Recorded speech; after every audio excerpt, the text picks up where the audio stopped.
Hi, and welcome to Take Every Thought Captive, our weekly look at the Catholic intellectual tradition and an exploration of the authors, books, and topics that have shaped Catholic thinking for 2,000 years. I'm Dr. Richard Bulzacchelli, lecturer in theology at Catholic Studies Academy, in for Jason Gale. And I'm joined this week by Tyler Ross, canonist from the Diocese of Knoxville, to talk about recent developments in the Archdiocese of San Francisco, where Archbishop Salvatore Cordileone has publicly barred Speaker of the House Nancy Pelosi from receiving communion, and how we should understand that action and its broader canonical and ecclesiological implications. Now, before we get started, don't forget to hit that like button, subscribe to our channel, and select notifications. If you're so inclined, we even have a thanks button where you could make a donation if you really want to support our work. And of course, share our content with your friends on social media. So, Mr. Ross, why don't you get us started? What's going on here? Wow, there's a lot of things going on here, I guess. But the basic idea is, so Archbishop Cordileone, like you mentioned, has prohibited Speaker of the House Nancy Pelosi from receiving Holy Communion in his diocese. And of course, that's causing a lot of commentaries, and everybody has their opinion on it. Certain bishops are coming out in support of it. Others are staying maybe conspicuously silent about it. Mm-hmm. And so, yeah, I think that's the basics. Yeah. So let's talk a little about really what is the meat of what's going on here, because I do think there's a lot of misunderstanding.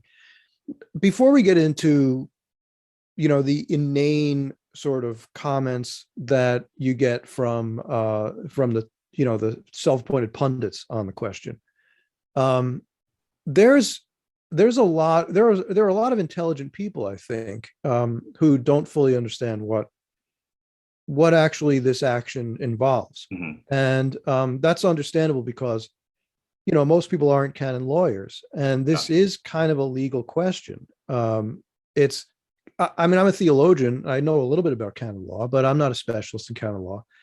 And I could talk for a long time about the theological implications here. I could talk about why theologically this is happening and is important. But that's a distinct question, really, from what's happening in terms of canon law and how this action functions and doesn't function, right? So there have been some commentators who've described Nancy Pelosi here as having been excommunicated by Archbishop Salvatore Cordileone. Is that the case? Mm-hmm, mm-hmm. Yeah. So, of course, on a strictly legal level, which I guess is what we're going to be talking about, no, this is a distinct action at canon law from an excommunication. Now, I do think it's actually worth maybe mentioning just briefly the theological foundation of all of this, because at the heart of everything, excommunications, and we'll get into this distinction in a minute, but just simply being barred from receiving communion, interdicts, other penalties like that, is this idea of the unworthiness to receive communion because of sin, right? Yeah. So I do think it's just worth bringing that up, and that might be behind a lot of these commentators not fully understanding what this is. Certainly not why.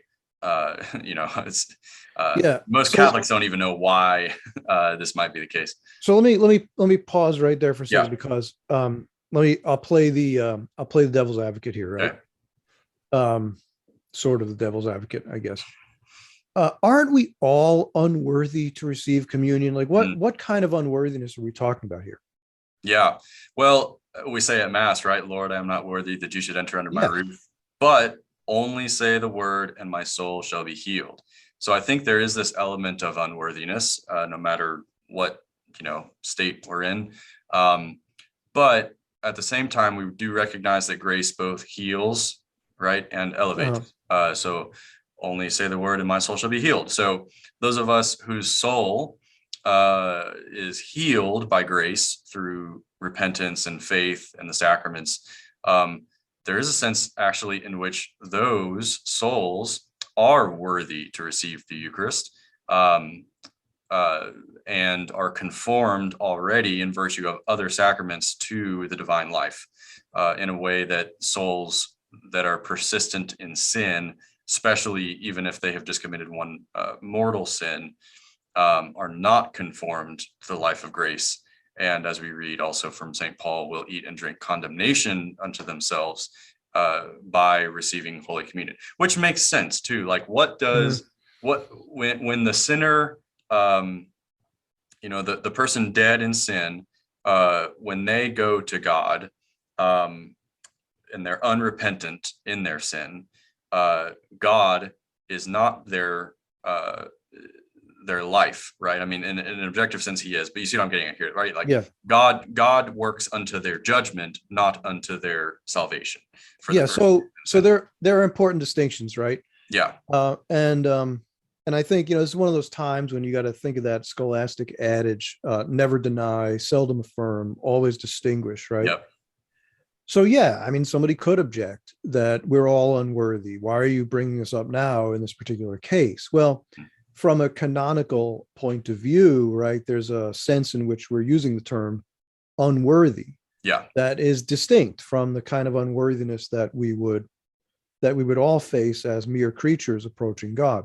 Right. So, and even fallen creatures in the process of being redeemed. Right. It really has to do with a person's posture vis-a-vis grace, right? So grace is being offered us, yes, but are we accepting the grace, or are we refusing it concretely in our conduct? Are we right? Are we acting in such a way that destroys the life of charity in the soul, or are we talking about those imperfections in our moral life, those kinds of constant shortcomings, right? Mm-hmm. Where in Scripture we see that the righteous man falls 7 times a day or something, right? Yep. And rises. Yep. But that's venial sin that we're talking about there. We're not talking about mortal sin and perseverance, obstinate perseverance in grave evil. Well, that's a different critter, and that's what we're really talking about. Yep. When we're talking about worthiness or unworthiness with respect to the sacrament here. Yep. Yeah. So all those are good distinctions. So I guess getting back to your original question about the difference between what we're talking about here and the excommunication, both of them, in a sense, are the external recognition of the internal reality of the soul. Right. So the only reason that someone could marshal for denying somebody communion is if there's a moral certainty that that person is in a state of mortal sin.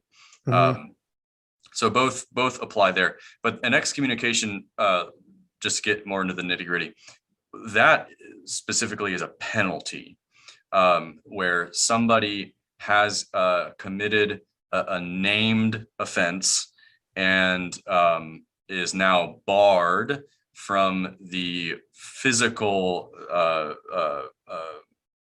community of believers. So let me just read the canon here for you. An excommunicated person is prohibited, and this is Canon 1331, by the way. So an excommunicated person is prohibited, 1, from celebrating the sacrifice of the Eucharist and the other sacraments. 2, from receiving the sacraments, so not just communion, but all of them. 3, from administering sacramentals and from celebrating the other ceremonies of liturgical worship. And I would just note there, other ceremonies of liturgical worship could be, obviously all the things that priests and deacons and bishops do, but lay people are sometimes permitted to witness marriages, to preside over communion services, to do some of these other things. So this would apply to those two. 4, from taking an active part in the celebrations listed above. So you can't be a lector or an acolyte or, otherwise take some kind of active role there.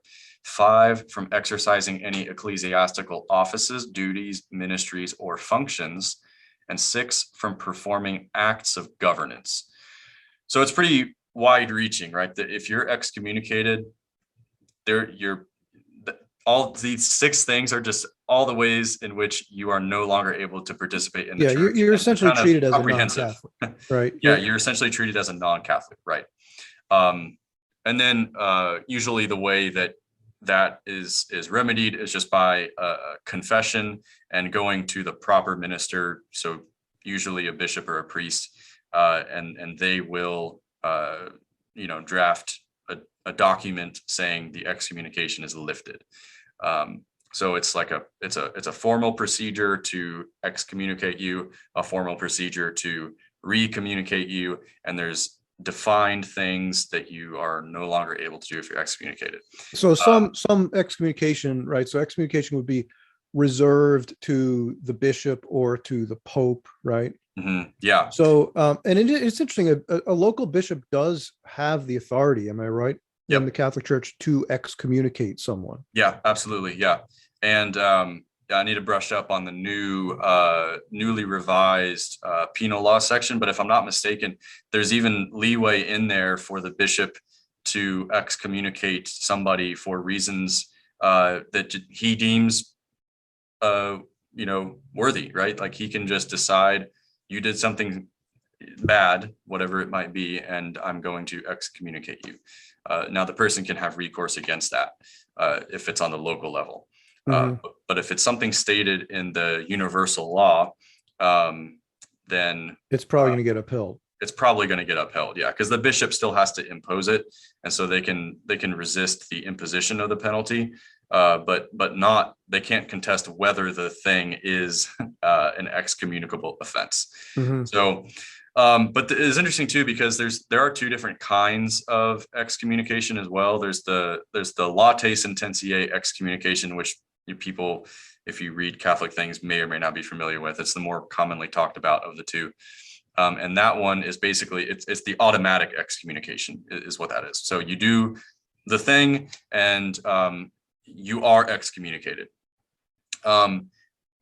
The next kind is called a ferende sententiae excommunication, which means you're not excommunicated until you are excommunicated, until somebody excommunicates you. And this raises a lot of interesting questions, like what if somebody commits a sin or does an action that carries a latae sententiae excommunication with it, but which has not been imposed yet or declared as such by the bishop or whoever. Can they still be a priest? Are they still saying the sacraments validly? Are they exercising power of governance validly? And the answer to all of that, I think, would be yes, they are doing it validly and licitly, or perhaps not licitly, but validly. Maybe not licitly, yeah. Something like that, depending on if we're talking about sacraments or. So if we get into sacramental theology here, right? I think, there is this idea of ecclesia supplet, right? The church supplies what is lacking. Yep. And this issue goes all the way back really to the early church, right? Yeah. The Donatist controversy involved this sort of thing. Yep. Apostasy is a latae sententiae excommunicable offense, right? I mean, that's right. And I think that in the ancient church, it was regarded as such. Yep. So that was the issue that precipitated the Donatist controversy. And that wasn't even the first time, right? I mean, the Novatianists had an issue with a similar thing.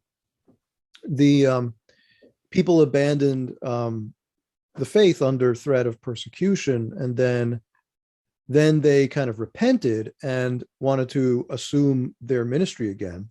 And the question was whether they could do so or not. Should their attempts to celebrate the sacraments be regarded as valid or invalid? Well, the position of the Catholic Church came down in favor of recognizing those actions as valid, irrespective of the fact that these people had in fact abandoned their offices. Yeah. So and that's kind of what lies behind in sacramental theology, right? The idea that the sacrament of orders, for example, carries with it an indelible character, and that you're a priest forever, right? Yep. So you, by virtue of being a priest, you have the power to confect the Eucharist validly. These are sticky and interesting questions, but you could kind of see how the church arrived at this view, why it seemed that for the good of souls, this had to be the answer, right? Because Yep.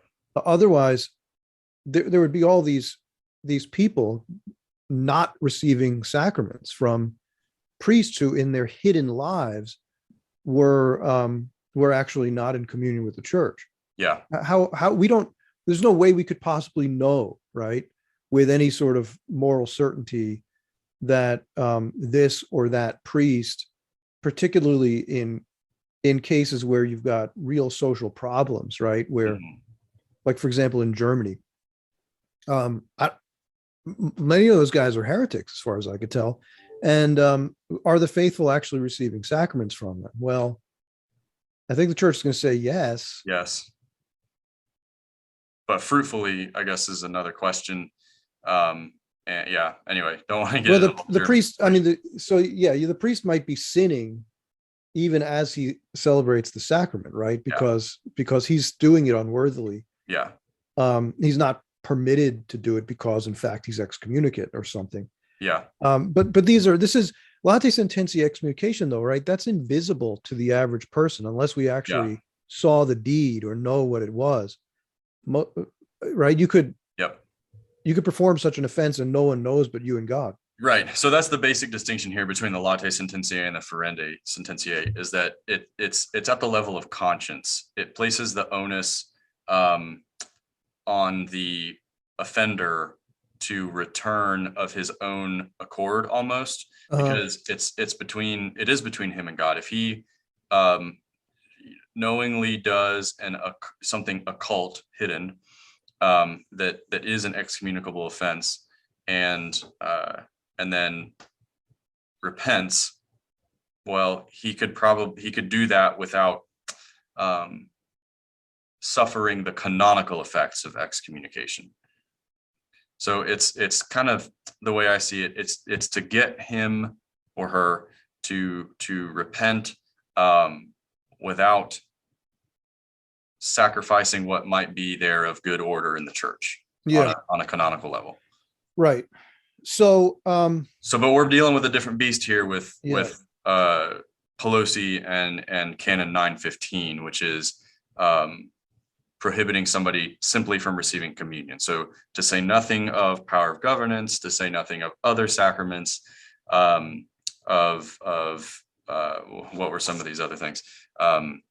Administering sacramentals, celebrating other ceremonies of liturgical worship, all of that. So this is only concerning the reception of the Most Holy Eucharist. And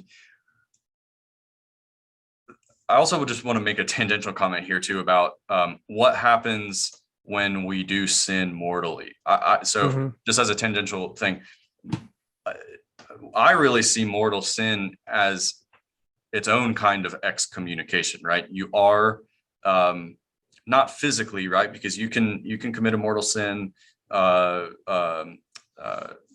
privately, approach communion and receive, right? So you're not bodily prevented from receiving communion, but you are in your soul. And so there is a sense in which mortal sin is its own type of not canonical excommunication, but a kind of ontological excommunication. Yeah. So let's talk about this issue. What you're talking about is the distinction between the canonical question here and the theological reality, which the canonical the canonical status, right, is supposed to express in law a theological reality. Right.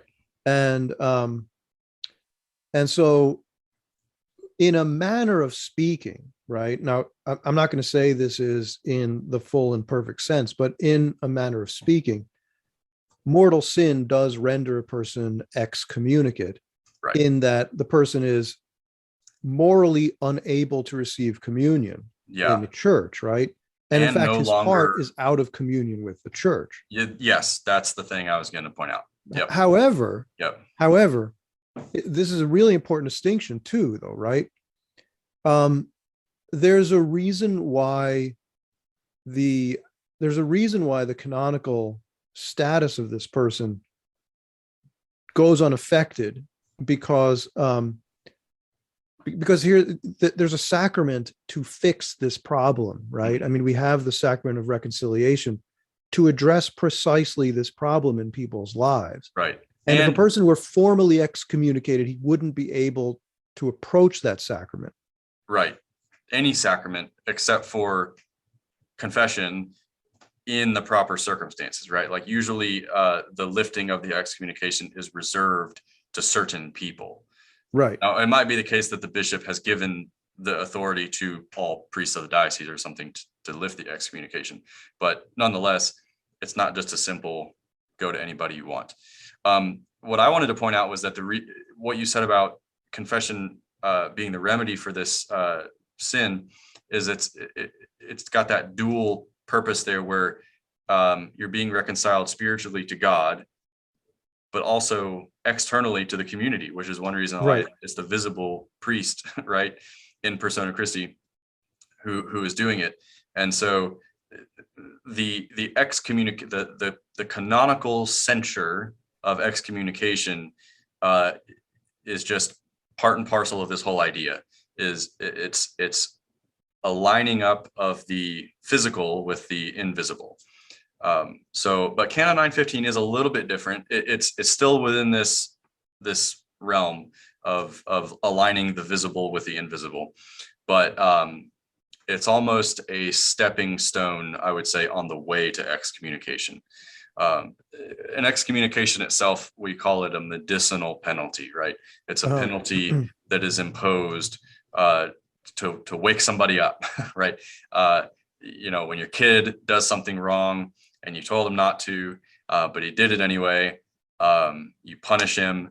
And the goal is not for the sake of the punishment itself, but so that he will learn the consequences of his actions. So same thing with Canon 915, same thing with an excommunication. But Canon 915, I think more so falls upon this idea that we're just going to quicken your conscience for you, right? Mm-hmm. If you're not going to bar yourself from receiving communion, we're just going to do that for you. And then the question is why? So there are two canons here, right? Yeah.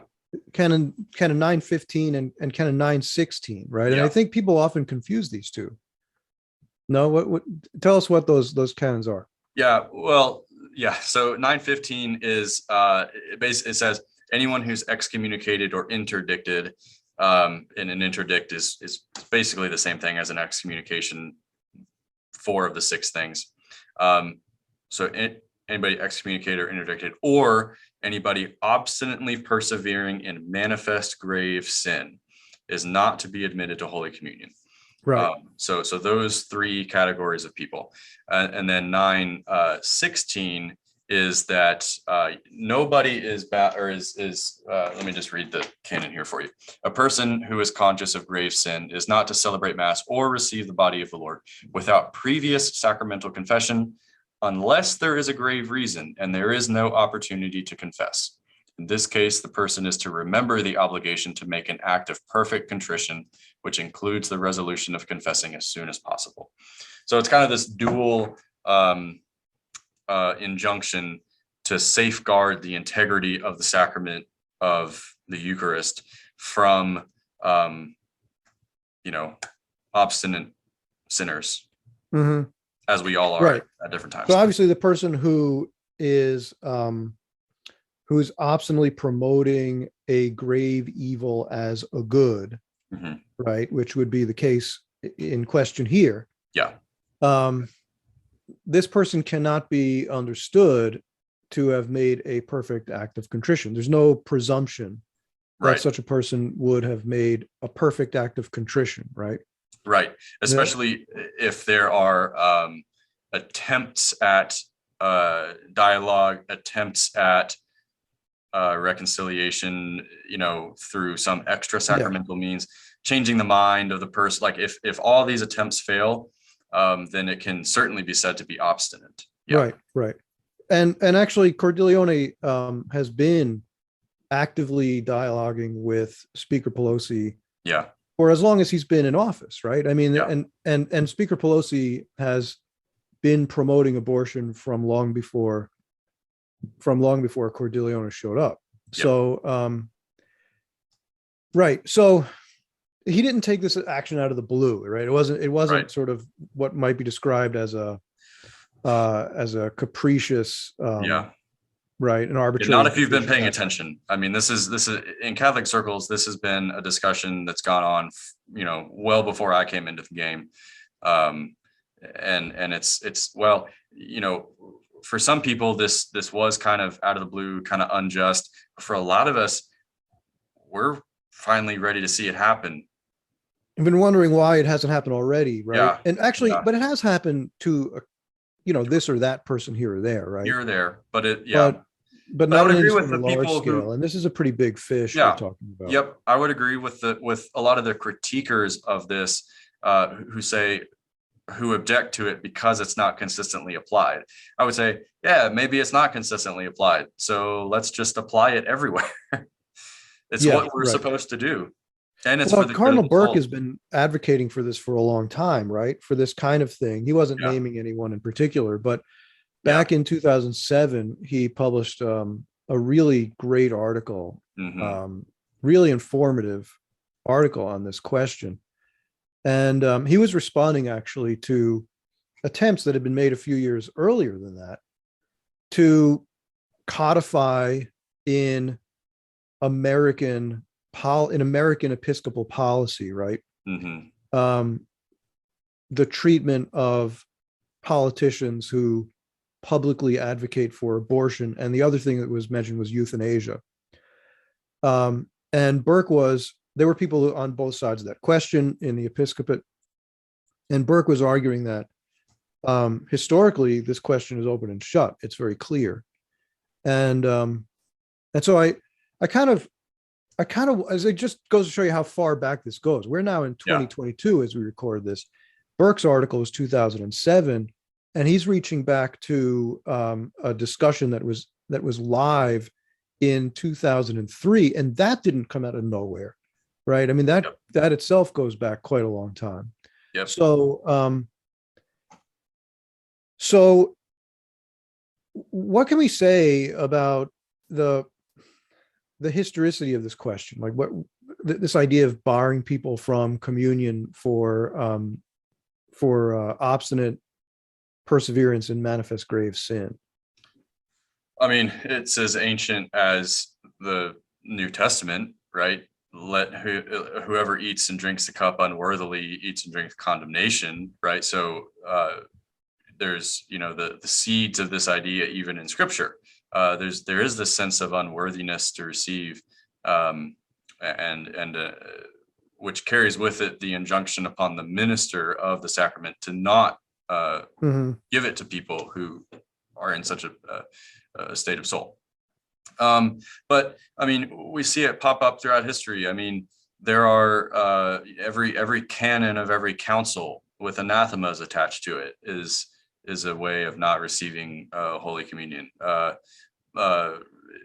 I mean, it goes all the way up to the 1917 Code. It's just thoroughly in the tradition that those who are not publicly, or those who are publicly in a state of sin, for reasons of scandal, for reasons of maintaining the integrity of the sacrament itself, for reasons of safeguarding the what's left of the integrity of the soul of the sinner themselves, are not to receive communion.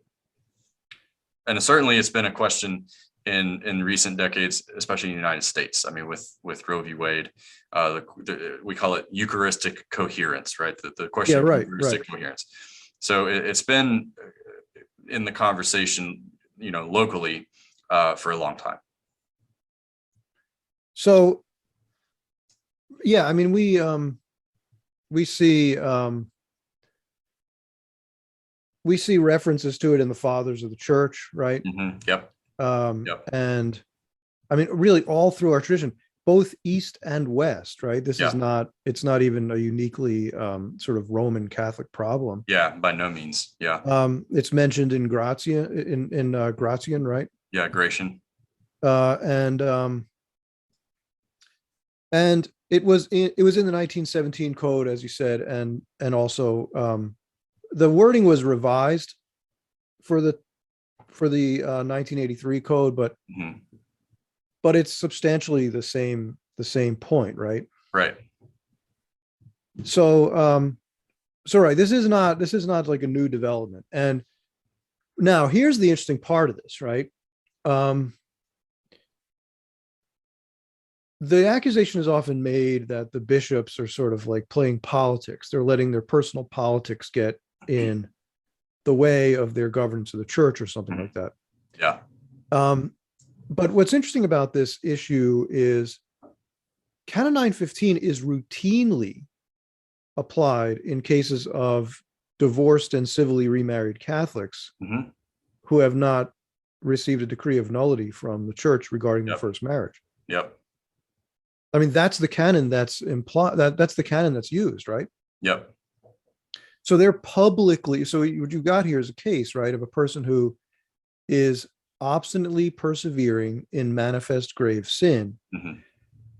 That's not really a judgment here about the personal culpability, right? Exactly. It's not a matter of this. They're not making any judgments about the subjective state of the person, but their objective Yeah. situation vis-a-vis Yep. church teaching regarding morality. Yep. So the church teaches that sacramental matrimony is indissoluble, and thus that if you divorce and then marry someone else while your original spouse is still alive, then you're committing adultery, right? Yep. And marriage is a public reality, therefore it's manifest, right? It's a matter of grave sin because it's Yep. adultery. Yep.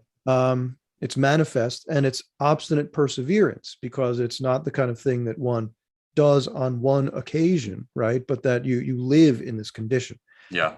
That's Canon 915 right there. Yep. Okay. Yep. So, but it's not even that's not even the only case. That's the case that's probably best known to the average American Catholic, Right. because you might have a parent or an aunt or a cousin or a brother or sister in that situation. But But nobody makes a connection to Canon 915. they don't make the connection, but that's what's going on, right? It is Yeah. Canon 915. Right.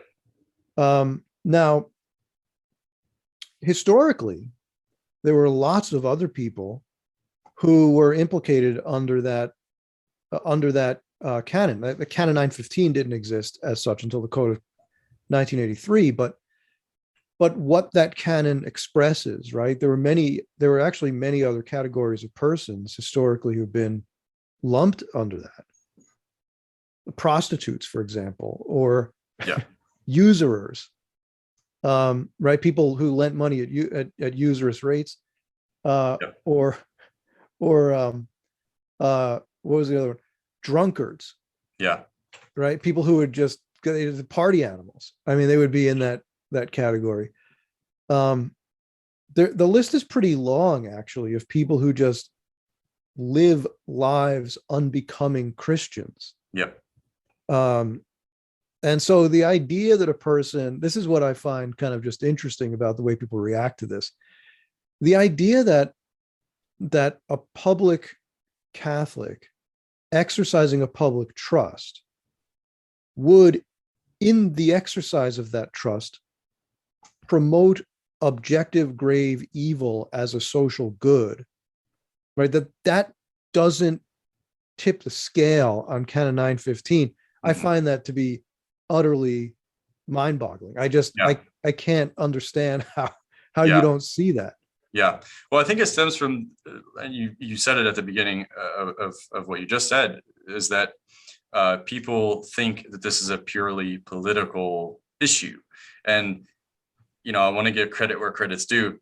The issue of publicly available abortion, okay, I'll say that's a political issue. But since when did political issues become divorced from moral issues, right? If you read the Aristotle's Politics, right, and his Ethics too. And he was even a pagan. He was a pagan, yeah. And I'm not even talking about abortion specifically, but try to come up with a consistent legal system for a country without any reference to morality. And you can't do it, right? You can't. No, of course You can't. not. And Aristotle was really astute on this matter, right? Yeah, Directly linking ethics and to politics. politics. Right? Yes, politics is downstream from ethics. Um, so on one hand, I want to say, like, well, I would like to reassert the church's investment and involvement in politics when politics concerns morals. Yeah. I Right. don't want to shy away from the idea that the church should be involved in politics in that area. Certainly, there's other areas where the church shouldn't. And it's formal church teaching. It's Right. formal church teaching that actually the church is involved in political questions in as much as they touch upon on faith and morals, objective moral law, right? Yeah. Yep. So yep. But on the other hand, I do want to affirm that in this other sense that it's not a purely political issue.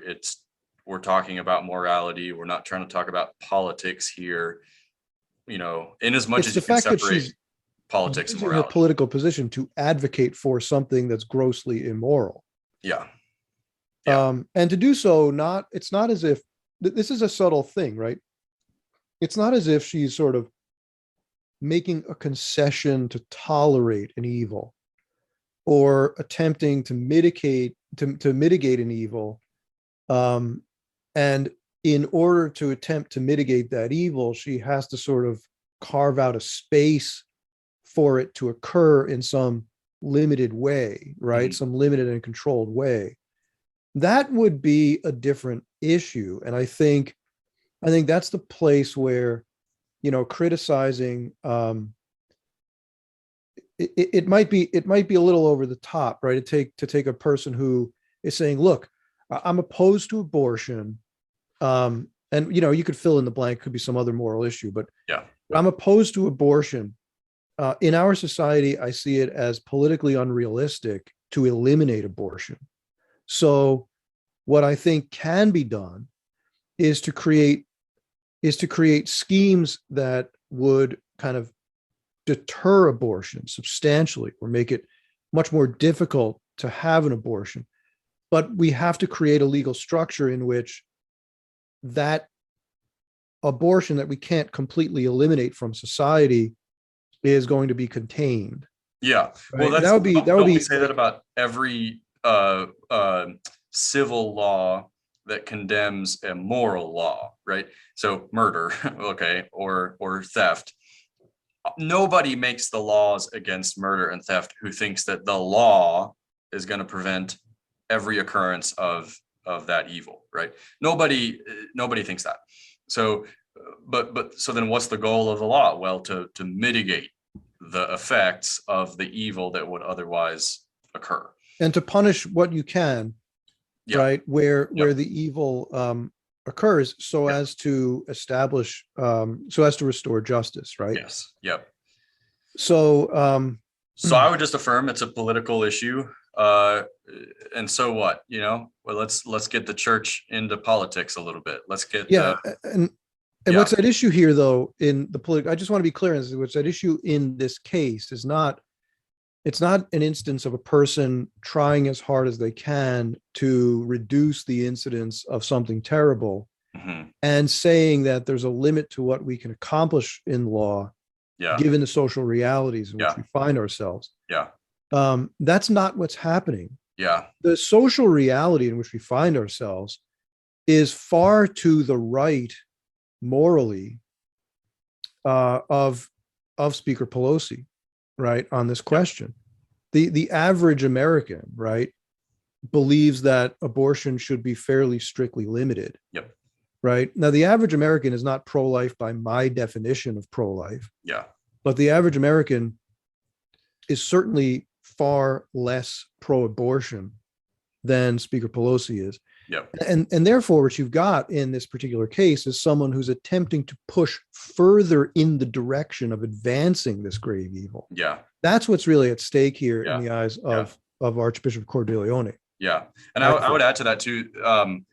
She's even doing something worse than this, which would be, I think, still a condemnable position. But to say, it's the whole I'm personally against it, but politically for it. Biden, I think, says this, to recognize that the United States, at least under the current law or interpretation of the Constitution from Roe versus Wade and Planned Parenthood versus Casey and other Supreme Court cases, even if it's established in the law that in the civil law that somebody has this so-called right to an abortion, that doesn't make it okay for a Catholic politician to support that law. Right. Or that Supreme Court judgment. So you can't get off on that. You have to say, I acknowledge it as a moral evil and the government is wrong. And I'm going to work to change it so it's right. Yep, to change it so it's right. And we have ways to do that in our politician. Society, right? You can amend the Constitution. You can, yeah. I mean, there are all kinds of things. But instead, at the news, and this is actually what precipitated Cordileone's action, right? Like why it happened now, was that in the wake of this leak about Roe v. Wade maybe getting overturned, Pelosi joined many of the other people in her party in immediately beating the drum for codifying abortion in federal law. Now, why would you do that? You would think if you were personally opposed, you might say, "Oh, well, thank God, I can finally stop this thing where I have to say, well, look, it's a constitutional right, and I have to uphold the Constitution. So my hands are tied until we can get, maybe you could say, until we could get the law changed. This is the system we live under." Yeah. But she can't. But that's not even what she's doing. Yeah. She's resisting the change in the interpretation of the Constitution, reverting back to the claim that the Constitution, in fact, as is objectively clear, does not actually show abortion as a right. Right. Yeah. So I think just to kind of bring this back around to where we're talking about Canon 915, it's certainly obstinate, right? So we're talking about the obstinate, manifest, and gravity of the sin, the obstinacy, the gravity, and the obstinate, manifest, gravity, of the sin. So she's certainly obstinate, right? That much has been shown by, especially in Archbishop Cordileone's letter, where he said they've been talking for, I think he said like 10 years or something like that of trying to dialogue. And that's just with him. Yep. So it's obstinate. It's clearly, it's manifest, right? She talks about it all the time. It's on C-SPAN for anybody that watches C-SPAN, and in other publications. And she invokes her Catholic faith to do it, which is the biggest part of the scandal. Yeah. And then the gravity of it, right? We're talking about abortion, which is the killing of an innocent human life. There's already been plenty of ink spilled on the gravity and depravity of abortion. So it meets the qualifications for Canon 915 here. Right.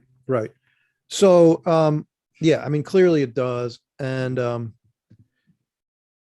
so I guess, so Eucharistic coherence is a big thing. This is what they've been talking about, right? So in case you missed that, we talked about it before. Eucharistic coherence is the idea that the way we behave toward the Eucharist, our sacramental discipline regarding the celebration and reception of the Eucharist should reflect our formal teaching about the Eucharist. Yeah. Right. Yeah. And so, sin and, it's politics, whatever. I mean, it's the true body, blood, soul, and divinity of Jesus Christ. It both reflects and deepens communion in the church, right? And what does that mean? Well, it implies that a person is living the life of grace, right? That a person accepts the teachings of the church on matters of faith and morals. Yep. That one conducts one's life in conformity with those teachings, right? That's what Eucharistic coherence would involve.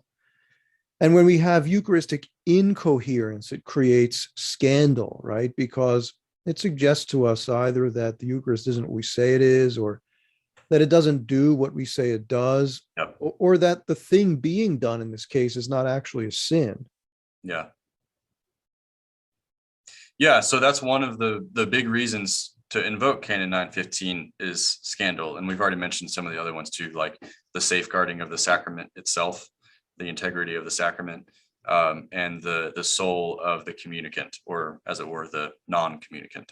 But scandal, I think, is the most recognizable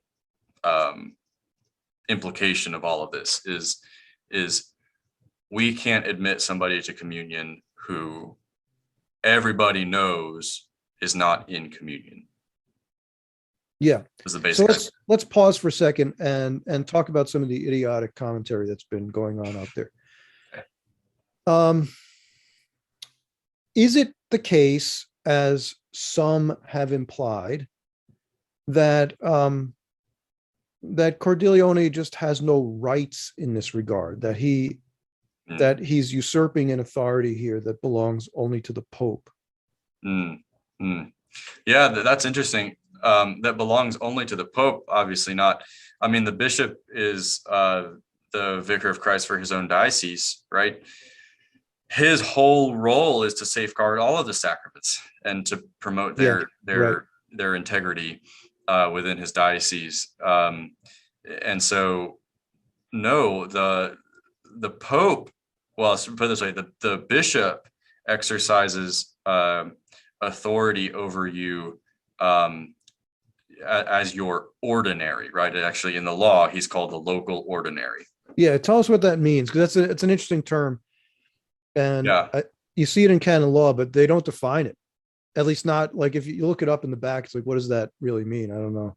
Oh yeah, no, they define it. A local ordinary would be it refers to the diocesan bishop, basically. Yeah, why don't you just call him a bishop though? That's right. I mean, it kind of confuses the matter. So the ordinary, so there's the difference between an ordinary and a local ordinary. The ordinary can refer to a bishop or a religious superior, and the local ordinary basically is just the bishop. So yeah, I don't know why that would be the case. 2,000 years of legal tradition, who knows? Yeah. But the Pope would exercise jurisdiction over somebody extraordinarily.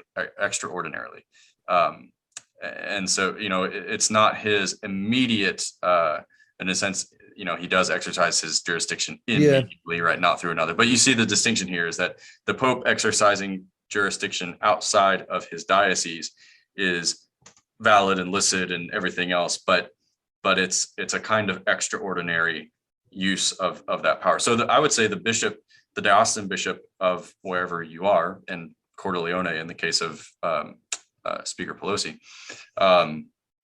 has every right to do that.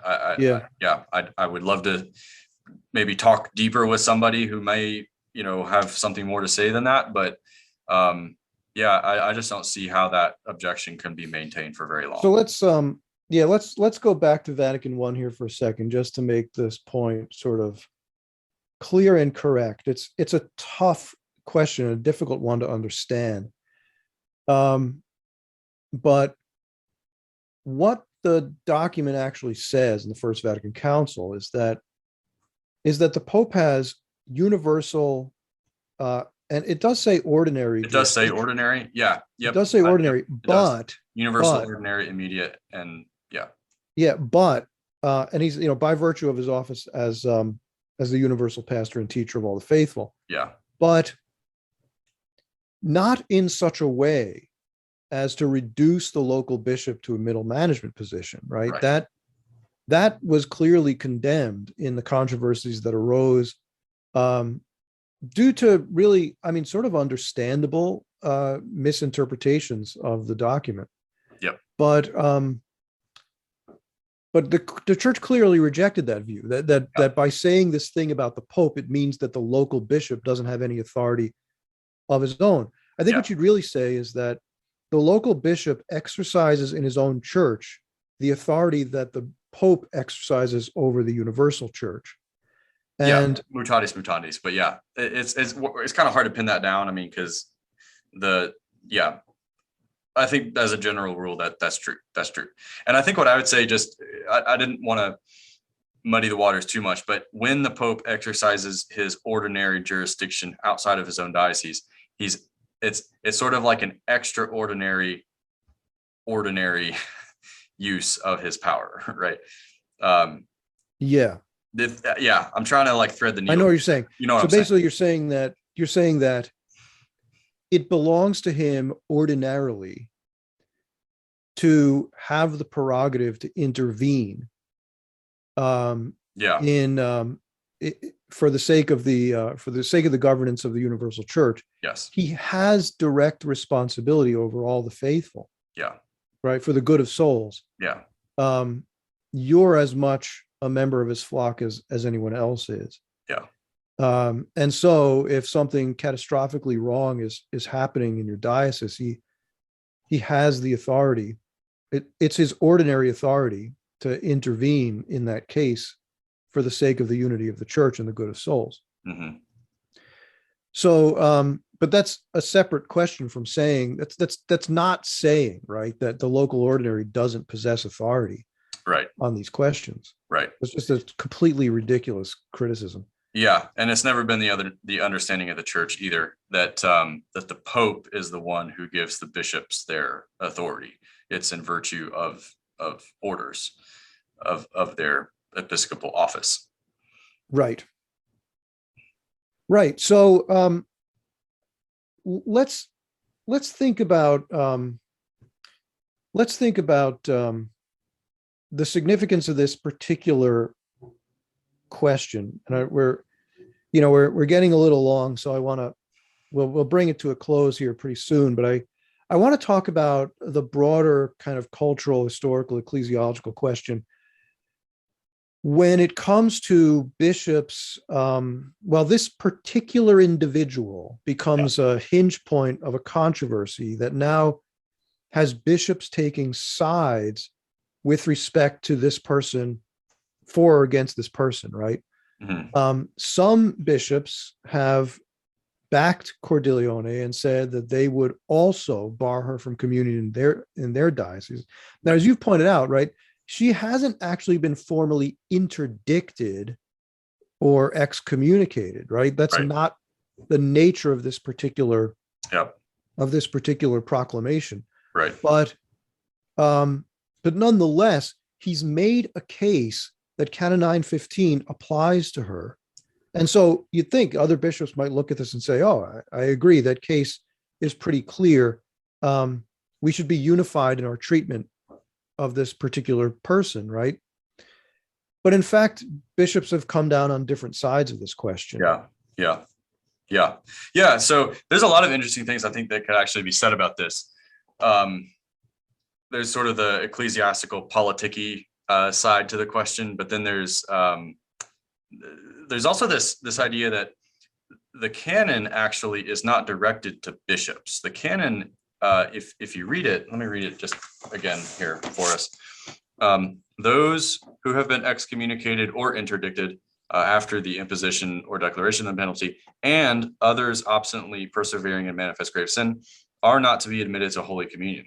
So in the kind of strict sense, who is this canon directed towards?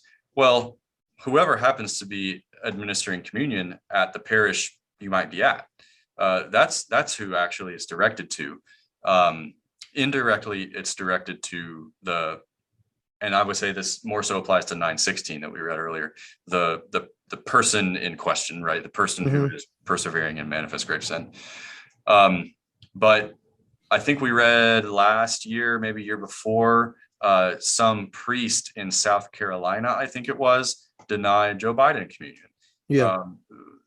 No bishop said anything about, to my knowledge at least, denying Biden communion, and it could be left up to the discretion of some lay extraordinary minister of Holy Communion to deny somebody communion. So now the way I read the canon, though, right, is to say that if I'm morally persuaded, if I can arrive at no other conclusion in my judgment that this person obstinately perseveres in manifest grave sin, and I'm the minister of Holy Communion, even if I'm a lay person, I actually don't have really discretion in this matter.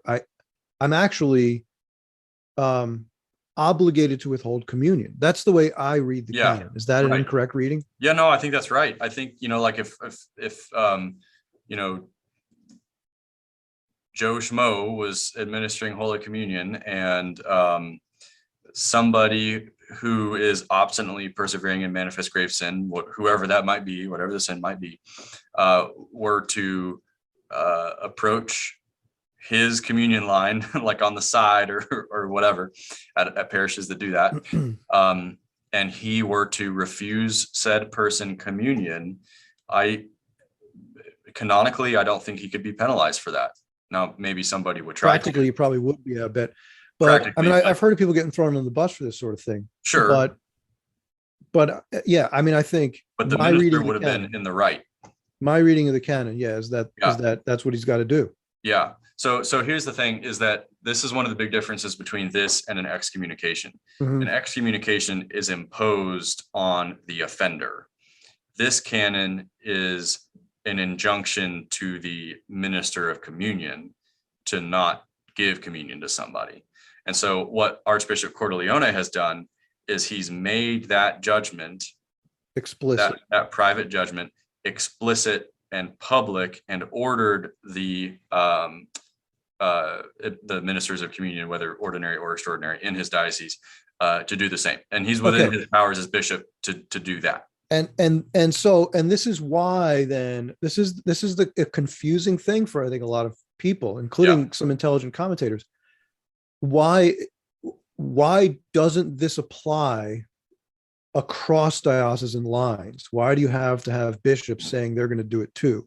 Yeah, so there's a sense in which it does apply across diocesan lines, that like this law, Canon 915, binds. That's the universal code.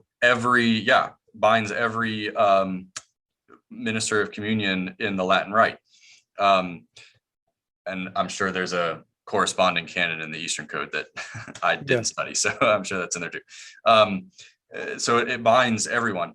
But that's the distinction, is that it binds the minister of communion, not the recipient of communion. And so it doesn't follow Pelosi, because Pelosi is not the minister, Pelosi is the recipient. But it should kind of follow her in practice, because in theory, everyone should be denying her communion anyway. Yeah, right. So Canon 916 does apply to her. She is actually, she should not be presenting herself for Holy Communion. That's right. But what we're dealing with here is that she's forbidden to be given Holy Communion. Yeah. And so the issue, as I see it, is the problem arises not because of the question in principle, right? If she is obstinately persevering in manifest grave sin, then under Canon 915, she is to be denied Holy Communion. No minister of Holy Communion in the Catholic Church is to give her communion, right? And we don't need the proclamation of a bishop in order to refuse her communion. That's another thing that I want. You don't actually need that. You don't actually need that. But then you have this problem, right? That at a practical level, one always wonders, well, is she obstinately persevering in manifest grave sin or not? Is she one of these people or isn't she one of these people? Yeah. And I think it's pretty obvious that she is, but I guess not that many, maybe people don't pay that much attention to politics, or the damage of Eucharistic incoherence is now so severe that it's not clear to many people that in fact she does fall into this category. Yeah. And so a public direction, right? From the bishop is required, at least to make it clear, well, that's the decision. No, you don't have to worry about this judgment. I've made the judgment. She falls into this category. Treat her accordingly under Canon 915. Mm-hmm. And so again, though, at a practical kind of level, right, the question arises, well, I mean, wouldn't the other bishops just agree? Shouldn't they? Yeah, I agree. I think I think there's, I mean, on the level of truth, kind of ontologically, again speaking, either she does or doesn't meet the requirements for this canon. On the practical level, I'm with you. I think it's pretty clear to anyone who knows anything about her and anybody who knows anything about this canon, which in theory, every bishop should know about the canon, and especially the bishops where she resides should know about her. So yeah, what do you do? I don't know. I mean, maybe one suggestion I would have is just, if it persists, go with the full-on excommunication, because then that does bind her personally and everywhere, and it binds, and more so than that, it actually binds other bishops. Right. And if they decided that they were going to side with her, well, that would be a serious. That now you'd be getting into territory like Arius or Luther or Henry VIII, right? Yeah. And you would have an actual schism. It'd be bizarre maybe to have a schism form around Nancy Pelosi, but I mean, I guess it's not beyond the realm of imagination. Right. No, certainly not beyond the realm of imagination. I mean, whether we think it's probable or not, we can certainly imagine the scenario. Yeah, I mean, I'll be the first one to say, and I hope, that this is acceptable within the realm of discourse, but I'll be the first one to say, we should be excommunicating a lot more people. Like, it's there. And a lot of scandal has been had by not implementing the penal laws of the church, which, if you think that Rome somehow doesn't care about imposing penalties, well, why did they just reform the book 6 on penalties in the code? I think it's very clear they want this to be implemented, and they care about safeguarding in one sense, it's about safeguarding the public image of the church. I think that's the lowest sense in which this matters. The highest sense in which this matters is bringing salvation to souls, right? If you are placing yourself outside the church spiritually, then, and you're not placing yourself outside the church physically, then clearly you think that you're not doing something wrong. We're here to tell you you're doing something wrong. We can't just let you walk off the cliff. Yeah. So we're going to put you in a cage and drag you away from the cliff. Right.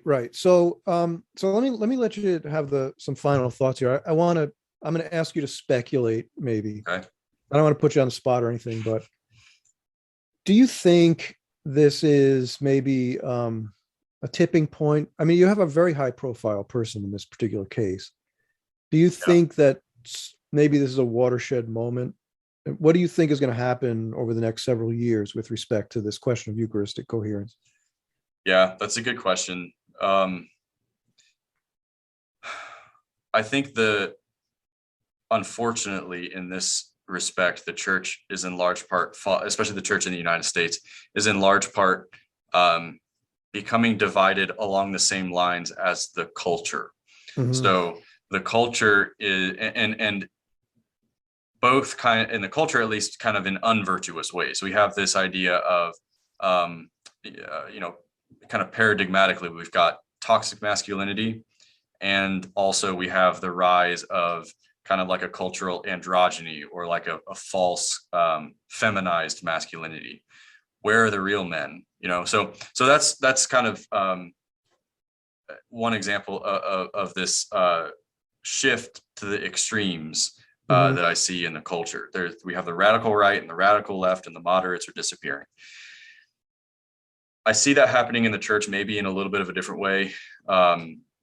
Certainly in everybody's perception, you're seeing those categories talked about in the church. You're going to have the